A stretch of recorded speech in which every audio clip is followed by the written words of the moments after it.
Hello and welcome to all of you. आज हम लोग class seventh NCERT science chapter 3 का जो एक्सरसाइज है उसको देखने वाले हैं। तो क्लास जो चैप्टर 3 है उसका नेम है फाइबर टू फैब्रिक। तो एक्सरसाइज को हम लोग देखना शुरू करते हैं। एक्सरसाइज को किस तरीके से आप सॉल्व करेंगे, क्या कुछ इसमें है, ये हम देखना शुरू करते हैं। तो जब हम एक्सरसाइज में देखते हैं तो एक्सरसाइज के क्वेश्चंस हम यहाँ पे देखना शुरू करते हैं। तो इससे पहले यहाँ पे ऊपर कुछ जो फैक्ट्स दिए गए हैं इसको आप लोग पढ़ लेना। इसको हम पढ़ देते हैं एक बार, क्योंकि पिछले वीडियो में इसको नहीं रीड किया गया था। तो पहले हम इसको रीड कर लेते हैं और थोड़ा सा इसको समझ लेते हैं। तो इसका जो पहला पॉइंट है यहाँ पे लिखा गया है, silk comes from silk worms and wool is obtained from sheep goat and yak, hence silk and wool are animal fibres. तो जो सिल्क होता है वो हम जानते हैं सिल्क वर्म से मिलता है, एक जानवर है, जंतु है। और जो ऊल होता है वो गोट वगैरह से मिलता है, शीप से मिलता है। तो इसको हम एनिमल फाइबर कहते हैं, ये सभी एनिमल फाइबर्स होते हैं। दूसरा पॉइंट लिखा गया है, the hairs of camel, llama and alpaca are also processed to yield wool. तो यहाँ पे देखिए कुछ अदर देन शीप जो अदर एनिमल्स हैं, जैसे कैमल हो गया, लामा हो गया, अल्पाका है, या इस तरीके से कुछ जो विकना भी एक होता है, इन सब से जो है प्रोसेस किया जाता है, इनके बालों से भी ऊल निकाला जाता है। अगला पॉइंट देखिए, क्वेश्चन जो तीसरा पॉइंट है, in India mostly sheep are reared for getting wool. जो भारत है उसमें ज़्यादातर ऊल जो है वो शीप से ही गेन किया जाता है, बाकी अदर एनिमल्स ज़्यादातर नहीं होते हैं। जो नेक्स्ट पॉइंट है, sheep hair is sheared off from the body, scoured, stored, dried, spun and woven to yield wool. तो ये सारे प्रोसेसेस जो होते हैं सिल्क ऊल के लिए, ये सब किया जाता है, एक एक करके आपको बताया जा चुका है। अगला पॉइंट है, सिल्कवार्म्स आर कैटरपिलर्स ऑफ सिल्क। जो सिल्कवार्म होता है वो सिल्क मोथ का क्या होता है, कैटरपिलर होता है। सिल्क मोथ का क्या है, कैटरपिलर होता है, यानी जो कीड़ा होता है। अगला देखिए, during their life cycle the worms spin cocoons of silk fibres. तो यहाँ पे देखिए जो वार्म होता है वो कोकून बनाता है, किसका, सिल्क फाइबर का। तो ये सिल्क फाइबर का जो कोकून होता है, ये एक ही कोकून में लगभग जान लीजिए 1 किलोमीटर के आसपास, यानी 900 मीटर लंबा जो है ये बनाया जा सकता है। 900 मीटर लंबा एक ही धागा एक कोकून से निकल सकता है, पूरा एकदम खड़ा सा एक बड़ा सा धागा 900 मीटर लंबा लगभग निकल सकता है। ये मैक्सिमम लेंथ बताया जाता है। आगे देखिए, silk fibre are made of protein. Silk fibre protein का बना होता है, लेकिन जो कॉटन होता है वो आप जानते हैं सेलुलोज का बना होता है। अगला पॉइंट है, silk fibres from cocoon are separated out and reeled into silk threads. जो सिल्क फाइबर होता है वो कोकून से सेपरेट किया जाता है और उसको रील किया जाता है थ्रेड में, धागे के रूप में उसको रील बना के रख लिया जाता है। अगला देखिए, Weber's web silk threads into silk cloth. जो वेवर होता है वो सिल्क थ्रेड से सिल्क क्लॉथ को बुनता है। तो ये कुछ फैक्ट्स हैं, इन फैक्ट्स को पढ़ लेने से क्या होता है, जो आगे आप कुछ आंसर करेंगे तो उसमें से कुछ आंसर आपको इसमें मिल सकते हैं। तो इसको आपको ज़रूर पढ़ना चाहिए। अगला जो टॉपिक आपका है एक्सरसाइज में, हम एक एक करके क्वेश्चंस को देख लेते हैं। तो जो आपका पहला क्वेश्चन है, इसमें आपको थोड़ा सा पिछली चीज़ों को आपको याद करने के लिए बताया गया है। तो इसमें क्वेश्चन नंबर फर्स्ट दिया है, इसको हम रीड करते हैं। You must be familiar with the following nursery rhymes. तो यहाँ देखिए, फेमिलियर मतलब होता है परिचित होना, नर्सरी राइम्स मतलब जो बाल गीत होते हैं, बचपन में आपने कुछ गाने जो आपने याद किए होंगे, तो उसमें से आपने ये जो है इसको देखा होगा, या ये सारे जो कविताएं थी, इंग्लिश की पोएम्स थी, इसको आपने शायद पढ़ा हो। तो इसमें देखिए पहला आपका दिया है, baa black sheep have you any wool. तो इसमें पूछा गया है कि ब्लैक शिप, क्या आपके पास में कुछ ऊल है, ऊन है। दूसरा देखिए क्या कुछ कहा गया है, Mary had a little lamb whose fleece was white and as white as snow. तो मैरी के पास में एक लिटिल लैम्ब था जिसका जो फ्लीस था, फ्लीस का मतलब उसके बाहर का जो बाल था इतना सफ़ेद था जैसे मतलब बर्फ़ के जितना सफ़ेद उसके पास में स्नो था। तो आपको इन पोएम्स के बेसिस पे आपको नीचे कुछ आंसर्स आपको करने हैं। तो यहाँ पे देखिए, which part of the black sheep have wool. तो जो which part of the black sheep have wool, तो ब्लैक शीप के कौन से पार्ट में जो है ऊल होता है। तो यहाँ पे आप क्लियरली लिख देंगे, the hair of black sheep yields wool. तो ब्लैक शीप का जो हेयर होता है उसी से हम ऊल गेन करते हैं। अगला देखिए, इसमें दिया गया है, what is meant by the white fleece of the lamb. जो लैम का व्हाइट फ्लीश है वो क्या है। तो यहाँ पे देखिए, the outer covering hair of lamb is called white fleece of lamb. तो इसका आप आंसर कर लीजिएगा। आप सबसे पहले पूरा क्वेश्चन यहाँ पे लिखेंगे, उसके बाद एक एक करके इसका आंसर आप दे देंगे। अगला देखिए क्वेश्चन नंबर 2, इसका ये आपका ऑब्जेक्टिव क्वेश्चन है, इसमें कई सारे आपके पॉइंट्स हैं। तो यहाँ पे देखिए इसको रीड करते हैं। The silk warms is a caterpillar a larva, choose the correct option. मतलब सिल्क वार्म क्या कैटरपिलर है या लार्वा है, तो इसमें आपको सिलेक्ट करना है। तो सिल्क वार्म क्या कैटरपिलर ही है, लार्वा नहीं है, ऐसा नहीं है। सिल्क वार्म बी में दिया है, क्या ये लार्वा है, तो इसमें जो ऑप्शन आपका होगा ये सही होगा। जो आपको यहाँ पे दिया गया है बी वाला ऑप्शन ये दिया है, ये आपका सही ऑप्शन हो जाएगा, क्योंकि जो आपका सिल्क वार्म होता है वो ये कैटरपिलर भी होता है और लार्वा भी होता है। तो इसको आपको यहाँ पे याद रखना होगा। अगला यहाँ पे हम देखते हैं जो आपका क्वेश्चन नंबर 3 है, इसमें क्या कुछ दिया है। Which of the following does not yield wool, इनमें से which of the following does not yield wool, इनमें से नीचे जो दिए गए हैं कौन सा ऐसा है जो ऊल को ईल्ड नहीं करता। ईल्ड मतलब होता है प्रोड्यूस करना। तो याक होता है, अब जानते हैं जो हिली रीजन्स हैं उस हमारे देश के उसमें भी पाया जाता है, ये ऊल्ड बनाता है। कैमल भी ऊल को करता है, गोट भी करता है, लेकिन ऊली डॉग जो ऊली डॉग होता है उससे हम ऊन नहीं बनाते हैं। तो ये वाला ऑप्शन आपका सही हो जाएगा। जो ऊली डॉग होता है वो ऊन को नहीं बनाता है, तो इसमें आप इसको टिक करना पड़ेगा। अगला देखिए क्वेश्चन नंबर 4 में दिया गया है what is meant by the following terms.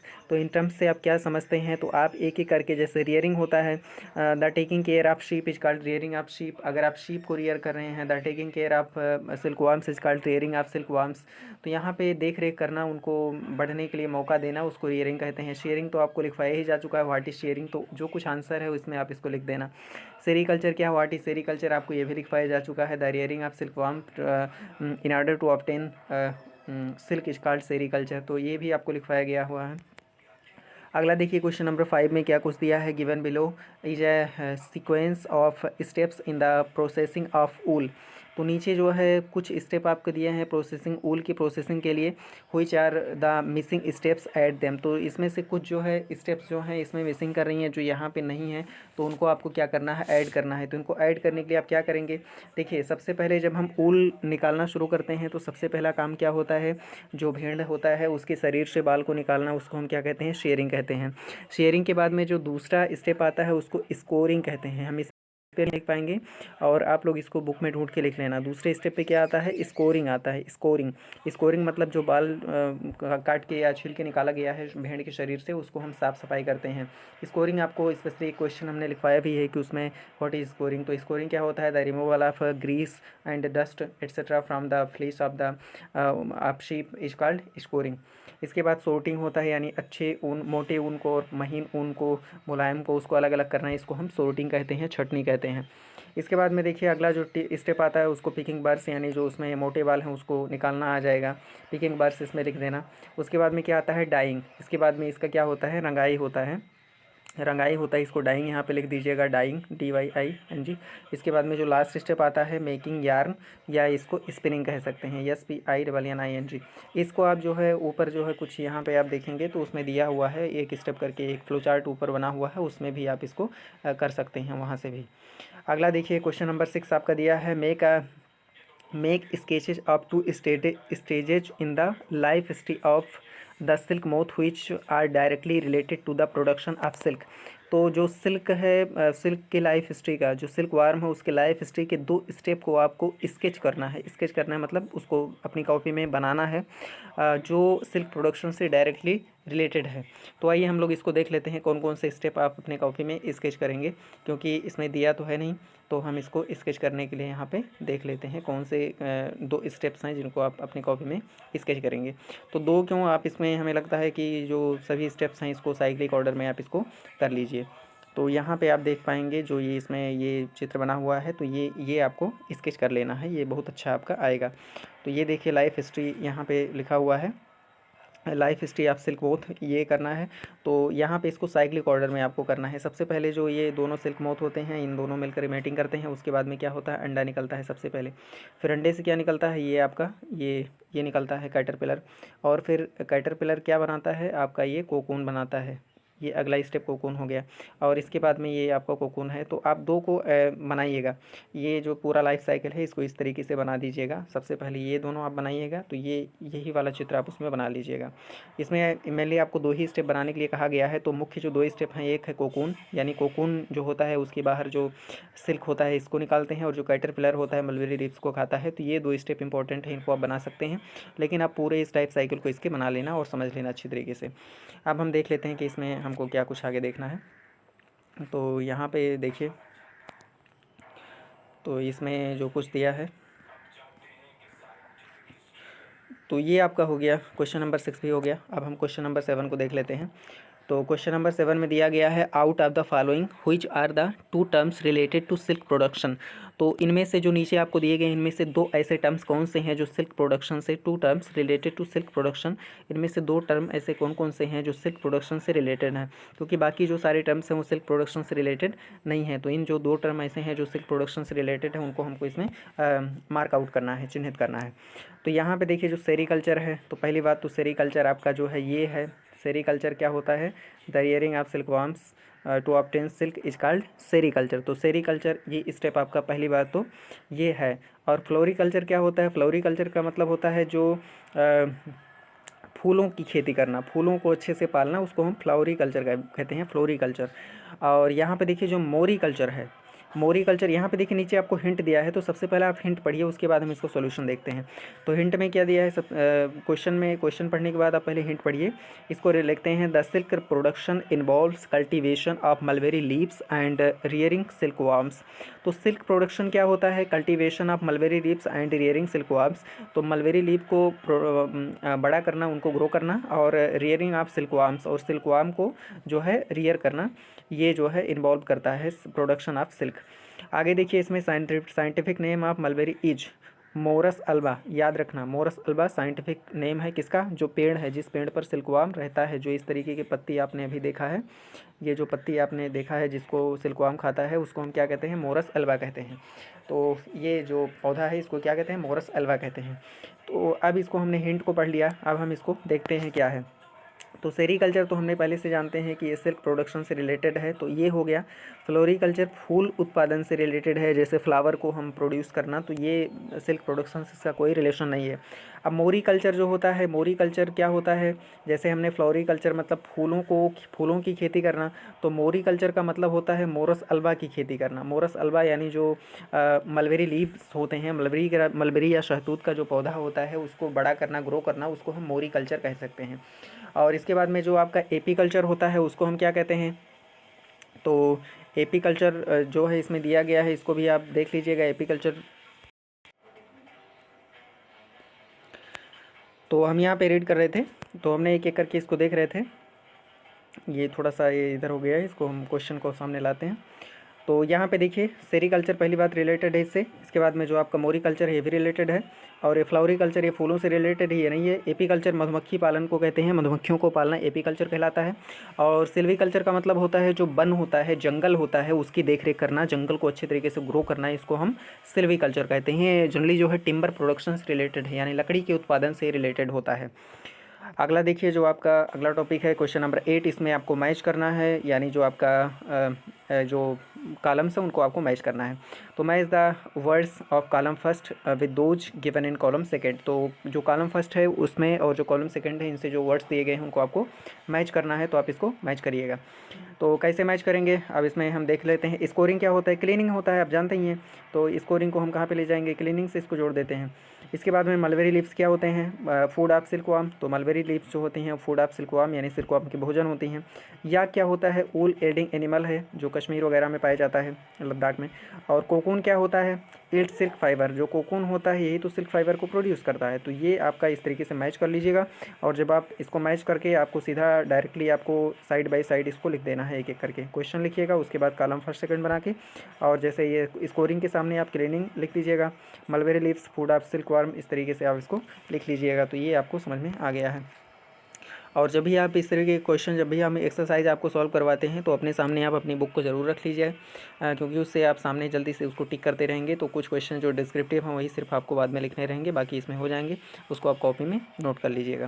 तो यहाँ पे देखिए एक वर्ड पजल दिया गया है, तो पहले इसको हम रीड कर लेते हैं, उसके बाद वर्ड पजल को भी हम सुलझा लेंगे। तो यहाँ पे देखिए क्वेश्चन नंबर 9 दिया गया है, given below is A cross word puzzle. एक क्रॉस वर्ड पजल आपको दिया है based on the this lesson, इस लेसन पे बेस्ड है, जो इस लेसन में वर्ड्स हैं उसी वर्ड्स को इसमें आपको फिलअप करना है। Use hints to fill in the blank spaces with letters that complete the words. तो जो हिंट दिए गए हैं उनको आपको याद करना है, हिंट को दिमाग में रख के आपको इसको करना है। तो जो हिंट है वो किस तरीके से दिया है, इसको थोड़ा छोटा कर लेते हैं। तो इसमें देखिए जो हिंट है ये क्या दिया है, जो डाउन है यानी नीचे, ये जो वर्ड्स आपको दिए हैं इसको आप नीचे किस तरीके से लेकर जाएंगे वो आपका ये हो जाएगा। तो यहाँ पे आप देखिएगा थ्रू वॉशिंग, तो आपका डी का पहला, तो यहाँ देखिए पहला दिया है थ्रू वॉशिंग, इसको क्या कहते हैं, स्कोर, SCO, उसके बाद UR, तो ये स्कोर हो जाएगा। इसके बाद में अच्छी तरीके से धोना, स्कोर कहते हैं उसको। अब देखिए जो दूसरा है डाउन, ये आपका ये डाउन है, नीचे जाना है आपको, डाउन मतलब नीचे जाना है आपको, तो ये डी, जो डी मतलब डाउन और एक्रॉस मतलब आपको इधर से जाना पड़ेगा। तो पहले हम डाउन को सबको देख लेते हैं। एनिमल फाइबर, जो एनिमल फाइबर होता है उसको हम क्या कहते हैं, जो डाउन आपका जाना है ये है दूसरा, डाउन का दूसरा, तो 1D, ये 2D। तो जो एनिमल फाइबर होता है उसको हम क्या कहते हैं, इसको हम सिल्क कह सकते हैं। एनिमल फाइबर है SIL और K, ये सिल्क हो गया, इसमें आप सिल्क लिख सकते हैं।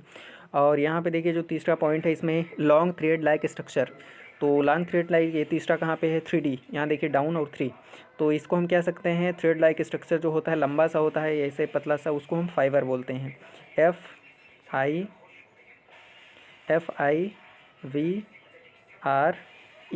तो यहाँ पे हम भले नहीं लिख रहे हैं लेकिन बोल रहे हैं, आप इसको अपनी कॉपी में या नोटबुक में अच्छी तरीके से कर लेना। तो ये आपका जो डाउन पजल वर्ड से ये आपका हो गया। अब हम एक क्रॉस को देख लेते हैं।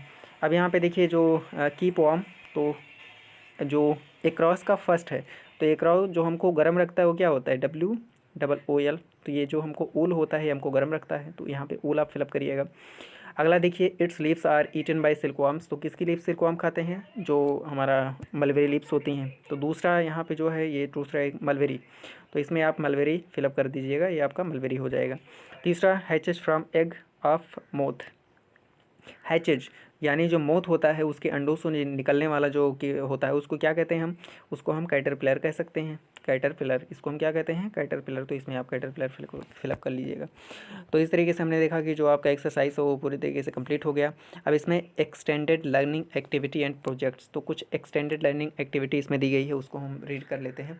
यहाँ पे देखिए पहला पॉइंट है आपका, Paheli wants to know the maximum length of the continuous silk thread that can be obtained from a cocoon.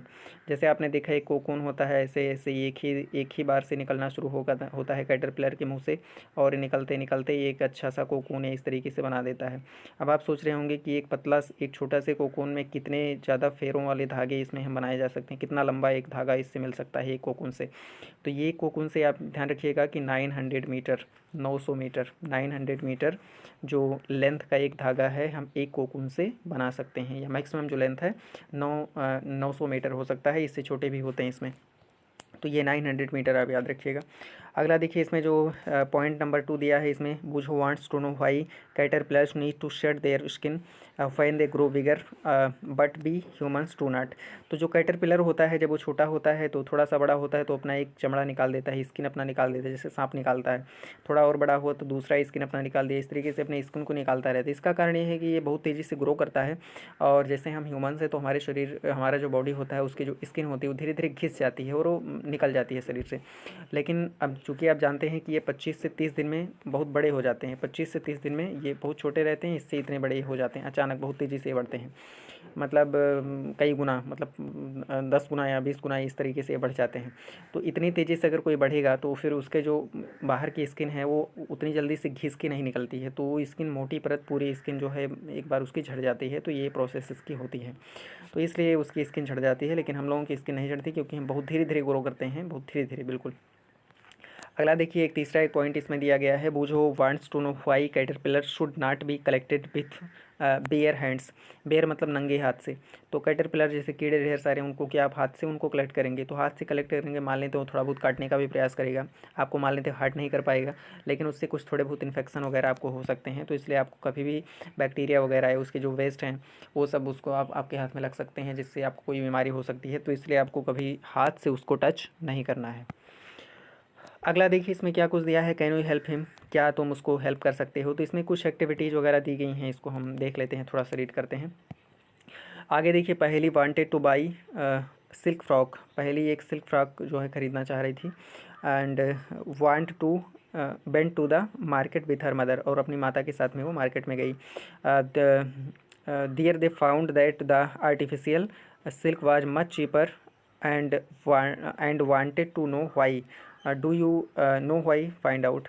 तो जब वो लोग ख़रीदने गए तो वहाँ पे उनको ये मिला कि जो आर्टिफिशियल सिल्क है वो बहुत ज़्यादा सस्ता था, लेकिन जो नेचुरल सिल्क था वो बहुत ज़्यादा महंगा था। आर्टिफिशियल सिल्क मतलब कुछ ऐसे सिल्क होते हैं जिनको हम कंपनीज में, फैक्ट्रीज में बनाते हैं, और एक सिल्क है जो कि सिल्कवार्म से निकलता है। तो सिल्कवार्म से निकालना, उसको कपड़े बनाना बहुत महंगा पड़ता है, बहुत कठिन काम है, लेकिन अगर इसको हम आर्टिफिशियली बना देते हैं तो आसान होता है। यही कारण होता है कि जो आर्टिफिशियल सिल्क है वो सस्ता होता है और जो नेचुरल सिल्क है वो महंगा होता है। तो ज़्यादातर लोग आर्टिफिशियल सिल्क को ही पहनते हैं। आगे देखिए एक बहुत ही इंपॉर्टेंट चीज़ इसमें आपको लिखा गया है, देखिए सम वन टोल्ड पहेली दैट एन एनिमल कॉल्ड विकना। तो एक दूसरा एनिमल है जिसको हम क्या कहते हैं, विकना कहते हैं, आल्सो गिव्स ऊल। तो विकना एक ऐसा जानवर है जो कि हमको ऊल देता है। आगे देखिए can you tell her where this animal is found, look for this in a dictionary और एनी एनसाइक्लोपीडिया। तो इसको आप क्या करेंगे, अपने घर पे या कंप्यूटर लैपटॉप में आप उसको सर्च करके देखिएगा कि ये कहाँ पाया जाता है। तो विकना एक्चुअल में ये जो है एक लामा जैसा, ये इसका ऐसे बड़ा सा गला होता है, इस तरीके से ऐसे बड़ा सा गला, और ये इस तरीके का एक जानवर होता है 4 पैर वाला। तो ये जो है इस तरीके से होता है लामा के जैसा, जो लामा आपको दिखाया गया है, आपने चित्र में देखा है पिछले में। तो ये इस तरीके से होता है, और ये जो है साउथ अमेरिका में पाया जाता है, हिली रीजन्स वगैरह में। तो ये कहाँ पाया जाता है, साउथ अमेरिका में ये मिलता है, जो आपका ये है। तो ये याद रखना, जो विकना है वो साउथ अमेरिका में आपको मिल जाएगा। और इस तरीके से और भी इसमें कुछ एक्टिविटीज़ इसमें दी गई हैं, तो इसको आप लोग रीड कर लीजिएगा, कोई इतना ज़रूरी नहीं है। अब यहाँ पे देखिए जो लास्ट में कोई एक इंटरेस्टिंग फैक्ट दिया है उसको हम पढ़ लेते हैं। तो यहाँ पे देखिए क्या कुछ दिया है, इसको रीड करिए आप लोग। तो डिड यू नो, क्या तुम जानते हो? तो यहाँ पे in terms of the number of sheep, India ranks third in the world behind China and Australia.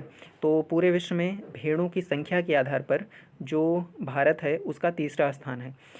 किसके बाद में? चाइना और ऑस्ट्रेलिया के बाद, यानी सबसे ज़्यादा भेड़ चाइना में है, उसके बाद भेड़ ऑस्ट्रेलिया में है, और उसके बाद जो भेड़ों की संख्या है वो इंडिया में है। तो सबसे ज़्यादा भीड़ कहाँ पे है? चाइना में, और उससे थोड़े कम भीड़ कहाँ है? ऑस्ट्रेलिया में, और उसके बाद जो भीड़ है सबसे ज़्यादा कहाँ पे है? इंडिया में। तो यानी जो इंडिया है उससे ज़्यादा भीड़ सिर्फ 2 देशों के पास है, एक ऑस्ट्रेलिया और दूसरा चाइना, और बाकी कोई भी देश ऐसा नहीं है जिसके पास में भेड़ों की संख्या इंडिया के जितना बराबर हो। आगे देखिए however the New Zealand sheep are known to yield the best wool. तो न्यूजीलैंड का कोई शीप होता है जो कि सबसे अच्छा ऊल प्रोड्यूस करता है। तो ये आपको ध्यान रखना है, क्योंकि आपको बताया गया है कि जो ऊल होता है उसकी सोर्टिंग की जाती है और इसकी क्वालिटी भी होती है, बहुत सारे टाइप के ऊल और सिल्क होते हैं। तो सबसे अच्छी क्वालिटी का जो ऊल होता है उसको न्यूजीलैंड एक देश है, आप जानते होंगे। तो न्यूजीलैंड से जो है ये सिल्क जो है प्रोड्यूस किया जाता है, ऊल जो है प्रोड्यूस होता है, भेड़ जो वहाँ से निकलता है वो सबसे अच्छी क्वालिटी का होता है। तो इस तरीके से आपका जो ये चैप्टर था ये लगभग एंड हो चुका है, और इसमें आपने देखे होंगे तो काफ़ी अच्छी चीज़ें आपको यहाँ पे जानने के लिए मिली होंगी। और इस वीडियो में जो सारी चीज़ें हैं आप कॉपी में अपने इसको नोट करिएगा आंसर्स को, और किसी भी क्वेश्चन में अगर कोई प्रॉब्लम होती है तो आप इसको हमसे पूछ सकते हैं। तो इस चैप्टर को यहाँ पे हम एंड करते हैं और मिलते हैं अगले वीडियो में। Thanks for watching.